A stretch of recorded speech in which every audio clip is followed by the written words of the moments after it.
Bonjour tout le monde, aujourd'hui Madame Bovary de Gustave Flaubert. Bienvenue sur J'aime pas lire, la chaîne de celles et ceux qui n'aiment pas beaucoup lire et qui n'ont pas trop le temps pour des fiches de lecture longues et compliquées.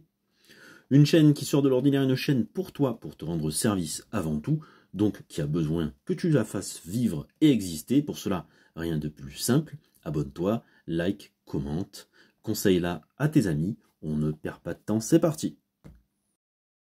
Roman réaliste paru en 1857. À sa sortie, un procès est intenté contre l'auteur pour obscénité. Le personnage d'Emma Bovary donnera son nom au bovarisme, la tendance à s'imaginer autre que l'on est, à rêver à un autre destin.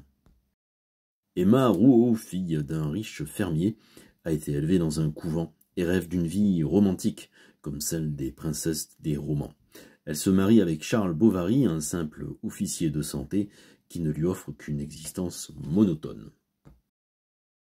Après avoir assisté à un bal, Emma se rend compte qu'elle aspire à un monde de luxe et de passion. Mais la réalité la déprime. Charles, cherchant à améliorer leur vie, déménage à Yonville, où elle rencontre diverses personnes, dont le pharmacien, M. Homais, le curé bournicien, Léon et Rodolphe.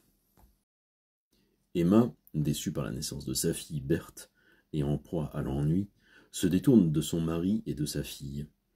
Elle se lance dans des achats compulsifs, repousse les avances de Rodolphe et de Léon avant de céder finalement à leur charme. Ses amants, fatigués de son sentimentalisme excessif, la quittent. Accablée de dettes envers M. Lheureux et rejetée par ses amants qui refusent de l'aider, elle voit ses biens saisis. Désespérée, elle se suicide. Charles meurt de chagrin et Berthe, orpheline, est envoyée dans une filature pour travailler. Considérée comme immorale à l'époque de sa parution à cause de son adultère non condamné par le récit, Madame Bovary est le roman de l'ennui d'une personne submergée par ses désirs. Emma Bovary, en investissant ses aspirations les plus vaines, argent, voyage, divertissement, n'est plus capable d'apprécier son existence, pourtant si enviable dans la société de l'époque. Voilà, encore un résumé en mode TGV, j'espère que ça t'a plu, que ça t'a rendu service. J'aime pas lire, c'est la chaîne qui n'essaie pas de te retenir avec des vidéos interminables. Quand on peut aller vite, on va vite. C'est une chaîne qui est faite pour toi, qui est faite pour te rendre service. N'hésite pas à t'abonner pour être informé des prochains résumés, à laisser un commentaire ou un petit j'aime, ça me fera plaisir. Et je te dis à bientôt.